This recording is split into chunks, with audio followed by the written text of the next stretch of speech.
Hello जय हिंद भाइयों, आप सभी कैसे हो। मैं आदि भाई एक बार फिर से नए वीडियो में आप सबका स्वागत करता हूं। एसएससी जीडी 2021 के कैंडिडेटों के लिए वीडियो होने वाला है।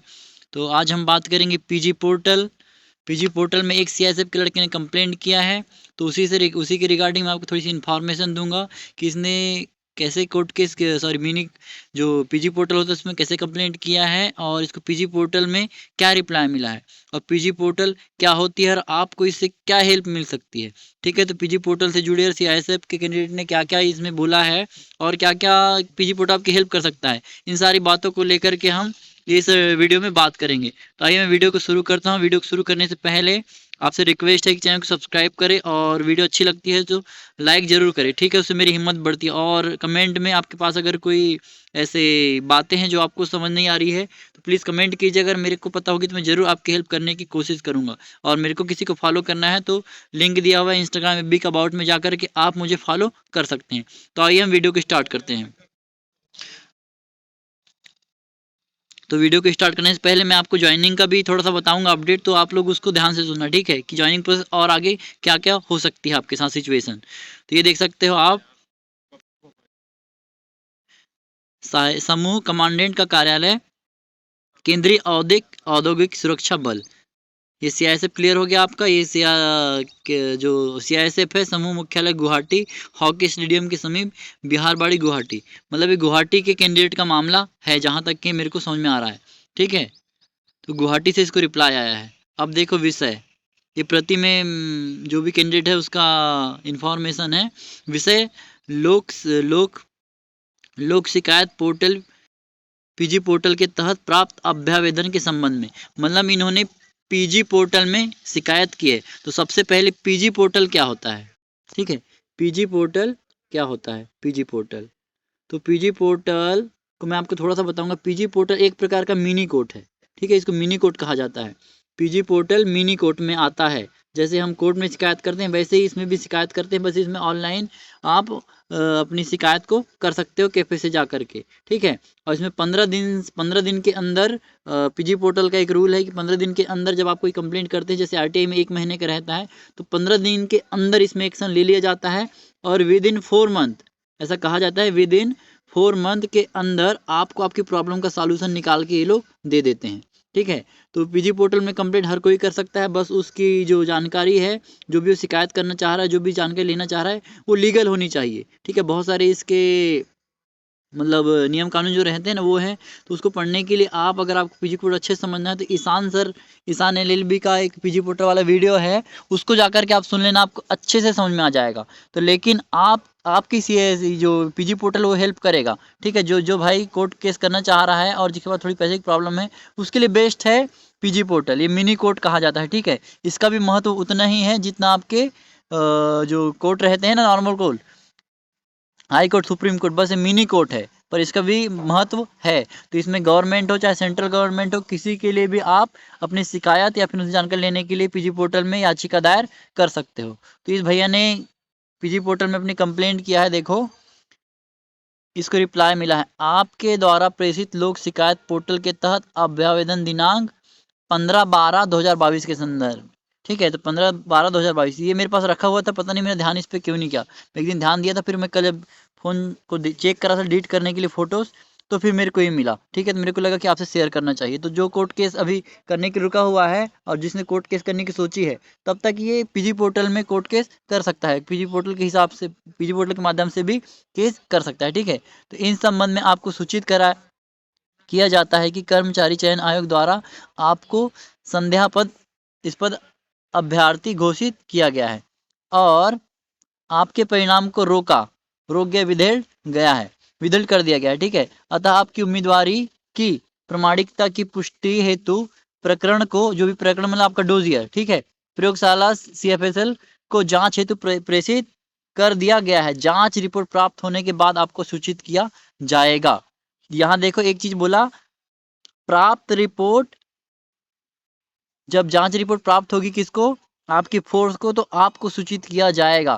तो ये सूचित नहीं करते हैं। ठीक है, अगर इनको सूचित अगर ये करेंगे सीएफएसएल के बाद, तो सीधा आपकी ज्वाइनिंग का सूचित करेंगे वो। सीएफएसएल के वेरिफिकेशन के बाद हमारे टाइम ये हुआ था कि जो सीआईएसएफ है इसने जो वेरिफिकेशन सबसे जल्दी करा ली थी। 1 to 3 से 4 मंथ के अंदर लगभग लोगों की ज्वाइनिंग हो गई थी, विदेल्ड को छोड़ करके सस्पेक्टेड होगी। ठीक है, तो ये हमारे साथ हुआ था। तो यहाँ पर इन्होंने बोला कि जांच रिपोर्ट प्राप्त होगी उसके बाद हम आपको सूचित करेंगे। तो लेटर में कुछ ना कुछ अगर आपके डॉक्यूमेंट में कुछ गड़बड़ी आती है, आपकी लिखावट मेल नहीं खाती कुछ भी, तो आपको फिर से बुलाते हैं एक बार। डायरेक्टली आपको एसएससी बाहर नहीं करती, एक बार आपको मौका दिया जाता है कि आपका मैच नहीं खाया, जो प्रॉब्लम हुई है तो आप आइए और एक बार फिर से जो 70 पेज 80 पेज का फॉर्म भराया जाता है वो भरवाया जाता है। ठीक है, अब इसके बाद CFSL जैसे कोलकाता को छोड़ करके बाकी CFSL थंब का मैच नहीं करती है। ठीक है, थंब इम्प्रेशन का वेरिफिकेशन नहीं होता है, तो अगर आपकी फोर्स चाहे तो थंब का वेरिफिकेशन नहीं भी कराएगी। ठीक है, हैंड राइटिंग भी बहुत मायने रखती है, 70 पेज हैंड राइटिंग मैच कराना। तो इसमें भी अगर सेटिस्फाइड होती है आपकी फोर्स तो वो CFSL के वेरिफिकेशन मात्र से आपको ज्वाइनिंग दे सकती है। ठीक है, वो बात अलग है, अगर एसएससी रिजल्ट लेकर के आती है तो बहुत सारा लफड़ा होगा। लेकिन यहाँ पर जो कहा गया कि जांच रिपोर्ट प्राप्त होने के बाद आपको सूचित किया जाएगा, तो अगर ये जांच रिपोर्ट प्राप्त हो ना हो, लेकिन मैं आपको बताऊं कि आप CFSL कांटेक्ट में रहो। मेन अभी आपका कहानी अटका हुआ है CFSL में। CFSL में अगर वेरिफिकेशन जितनी जल्दी होगा उतनी जल्दी बात आगे बढ़ेगी।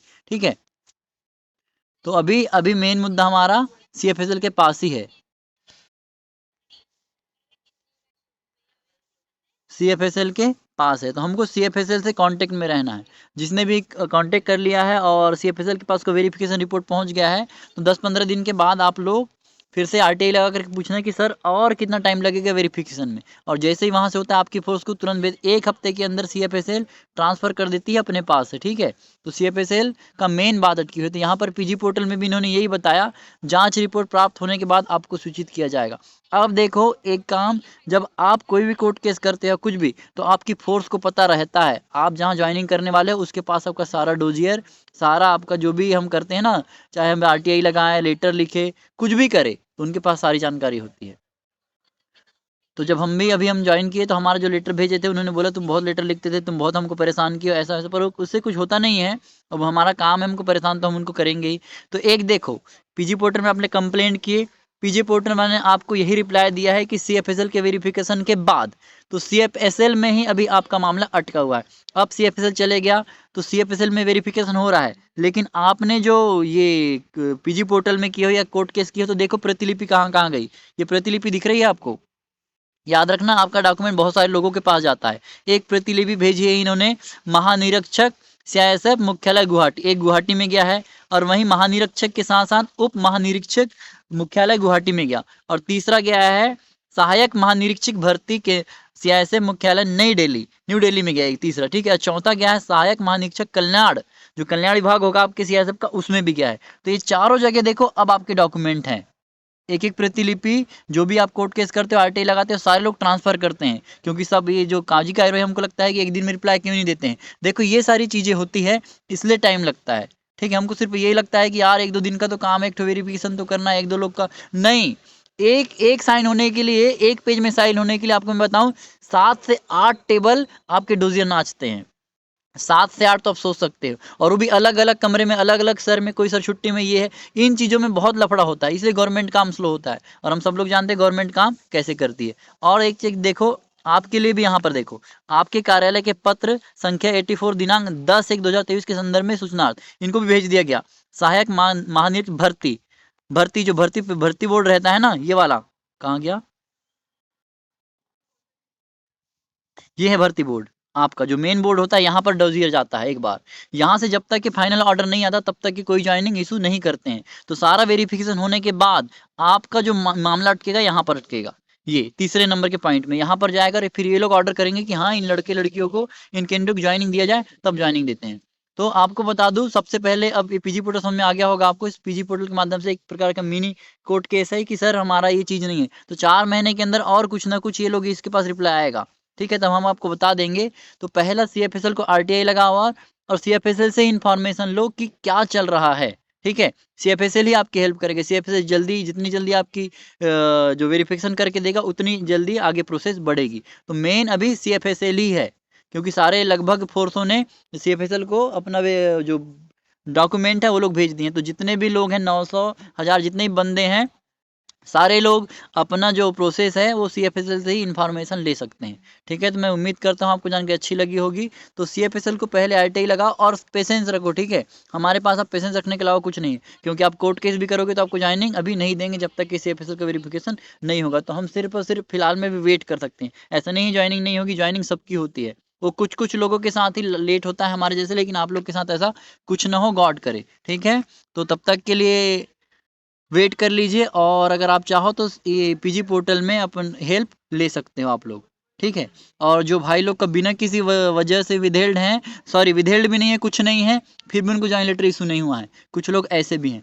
तो जो बिना रीज़न के रुके हुए हैं, बिना विदहेल्ड है ना कुछ नहीं, तो उनको तो कोर्ट केस करना चाहिए और हेल्प ले लेनी चाहिए PG पोर्टल से। शायद PG पोर्टल आपकी कुछ अच्छी हेल्प कर जाए, क्योंकि 4 महीने का टाइम लेती है PG पोर्टल केस को सॉल्व करने के लिए।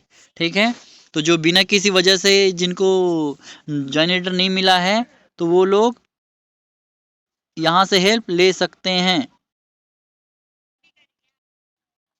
ठीक है, जो इस लोग को बिना किसी रीजन के जो जॉइनिंग लेटर नहीं मिला है, जो विदहेल्ड में नहीं है, वो लोग आप लोग यहाँ से इन्फॉर्मेशन ले लेना। तो उम्मीद करता हूँ आपको जानकारी समझ आई होगी। तो और कुछ लोग पूछते हैं कि वेरिफिकेशन CFSL कितने दिन में करती है, तो मैं आपको बता रहा हूँ CFSL वेरिफिकेशन 1 से 3 मंथ लेती है, और अधिकतम कभी कभी कुछ लोगों का 6 मंथ भी चला जाता है। लेकिन आप लोग के साथ ऐसा ना हो, क्योंकि CFSL के पास भी कोई हमारा ही SSGD का ही डॉक्यूमेंट नहीं रहता, बहुत सारे लोग का डॉक्यूमेंट उनके पास वेरिफिकेशन होने के लिए गया हुआ रहता है। ठीक है, तो लेकिन परेशान नहीं होना है आप लोग को, 6 महीने कोई बड़ी बात नहीं होती। लोगों ने 2 साल 4 साल, अभी भी आप देखोगे तो 2015 वाले वेट कर रहे हैं, 2018 वाले वेट कर रहे हैं, तो फिर पता नहीं अब क्या होने वाला है। तो मे भी जल्दी आपकी ज्वाइनिंग हो जाएगी। तब तक कि आप, आपके लिए एक ही सलाह है मेरी कि आप SSGD तो ये रिजल्ट नौकरी तो आपको 101% मिलेगी। तब तक के जो HCM SCM जो भी सारी चीज़ें आ रहे हैं, मेरी पर्सनली सलाह उनमें अगर आप जाओगे तो SSGD से अगर आप HCM जो हेड कांस्टेबल होता है ना, HC मिनिस्ट्रियल वाली, आप 20 साल आगे निकल जाओगे हमारे नॉर्मल सोल्जर से। तो अभी इनकी तैयारी करो। देखो, हमको यहाँ आने के बाद काम बहुत कराया जाता है, तो पढ़ने लिखने का टाइम नहीं मिलता। तो आपके लिए गोल्डन अपॉर्चुनिटी है। हमने तो 2 साल खो दिए, वो हमारी सिचुएशन अलग थी, लेकिन आप जिसको भी टाइम मिला है पढ़ने का, वो बिल्कुल जी जान से पढ़ाई करो, और इस 20 साल मेरे से हम सबसे आगे निकल जाओ। मेरी एक ही छोटा भाई या बड़े भाई होने के नाते आपको सलाह है। ठीक है, तो वेरिफिकेशन चल रहा है, CFSL से कांटेक्ट में रहो, टाइम टाइम पर CFSL को वेरिफिकेशन जो RTI लगाते रहो। और RTI में एक ही सवाल करना कि सर आपके पास कितने डोजियर हैं और कितने डोजियर वेरिफिकेशन होकर के कंप्लीट हो गए हैं, ये सवाल जरूर रेट करना। ठीक है, इन सवाल के आपको जो लगे वो पूछना, लेकिन ये जरूर पूछना कि कितने वेरिफिकेशन कंप्लीट हो गए हैं और कितने डोजियर आपके पास आए हैं, और मेरा डोजियर का वेरिफिकेशन होने में कितना समय लगेगा।